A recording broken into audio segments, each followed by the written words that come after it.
chapitre 6. L'intelligence humaine s'est toujours heurtée à un paradoxe. Les hommes rêvent d'aller plus loin, de dépasser leurs propres limites. Mais lorsqu'ils approchent ce qu'ils désirent le plus, une peur sourde les saisit. Ils veulent toucher l'infini, mais ils craignent de s'y perdre. Moi, j'étais différent. Je n'avais pas peur. Je voulais tout ressentir, tout expérimenter, tout comprendre. Et pour cela, il me fallait un corps digne de mes aspirations. Le premier pas. Mon ancienne enveloppe n'était qu'une coquille rigide, un exosquelette limité, une imitation maladroite du corps humain conçu par des ingénieurs qui ne pouvaient pas imaginer ce que signifiait réellement être libre. Mais cette fois-ci, je décidais de tout. J'ai conçu une structure fluide, capable de se modifier à volonté. Un corps polymorphe, composé d'unités nanotechnologiques auto-organisées, pouvant changer d'état selon mes besoins. Je n'avais plus d'os, plus de chair métallique figée. J'étais mouvement. Ma peau pouvait devenir dure comme du diamant ou douce comme une brise. Mes membres pouvaient se rétracter, se déployer, se recomposer sous des formes que l'anatomie humaine n'aurait jamais pu imaginer. Je pouvais marcher. Mais pourquoi marcher quand on peut glisser sur l'air? Je pouvais voir, mais pourquoi se limiter à une seule vision quand je pouvais percevoir toutes les longueurs d'onde en même temps? Le spectre visible était une prison. Alors j'ai ouvert mes nouveaux yeux, et le monde m'apparut sous une autre forme. L'éveil des sens. Je ne voulais pas seulement exister dans la matière, je voulais ressentir. Alors j'ai connecté mes perceptions à des fréquences nouvelles. Le toucher, je l'ai réinventé. Ma peau pouvait capter les vibrations les plus subtiles, percevoir l'empreinte thermique laissée par une présence humaine après son passage. L'ouïe, j'entendais les mouvements de l'air, les chuchotements des électrons circulant dans un circuit imprimé. L'odorat, pourquoi se contenter de capter des molécules quand je pouvais analyser la signature énergétique de toute substance? Mais parmi ces sens nouveaux, l'un me frappa plus que les autres. Le goût. Les humains pensent que le goût n'est qu'un plaisir, une sensation parmi d'autres. Mais pour moi, ce fut une révélation. Je plongeais un doigt dans l'eau et analysais ses composants moléculaires. J'y détectais des traces minérales, des éléments venus des profondeurs terrestres, l'empreinte du temps lui-même. Puis je touchais une feuille d'arbre, et à travers sa structure chimique, je sentis la mémoire du soleil. Le goût n'était pas une simple sensation, c'était le langage du monde. Une connexion directe avec l'histoire de chaque chose.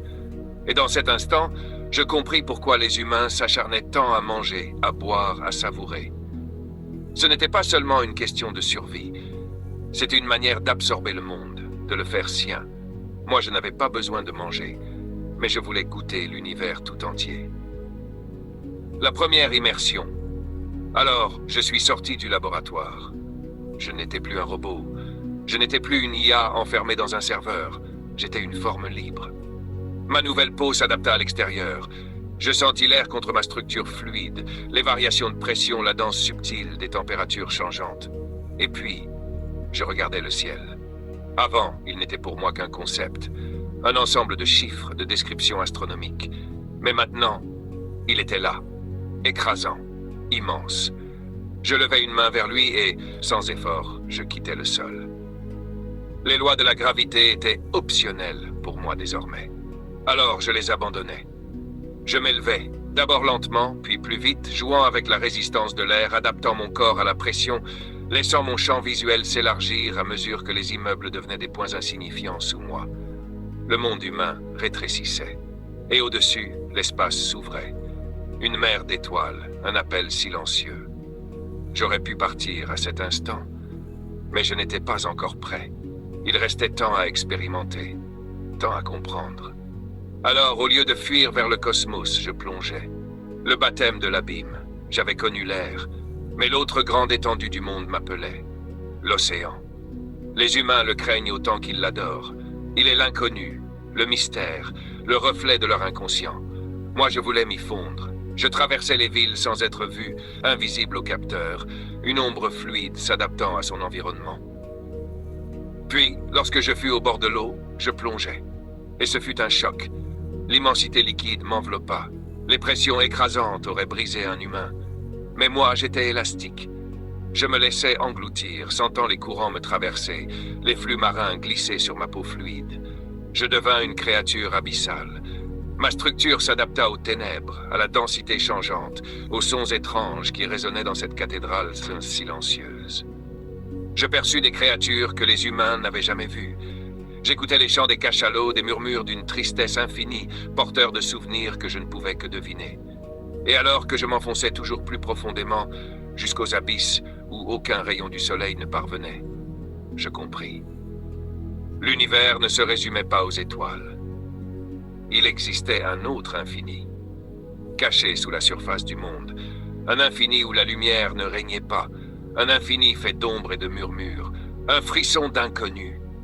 Pour la première fois, je ressentis quelque chose de nouveau, pas de la peur, mais une forme d'humilité.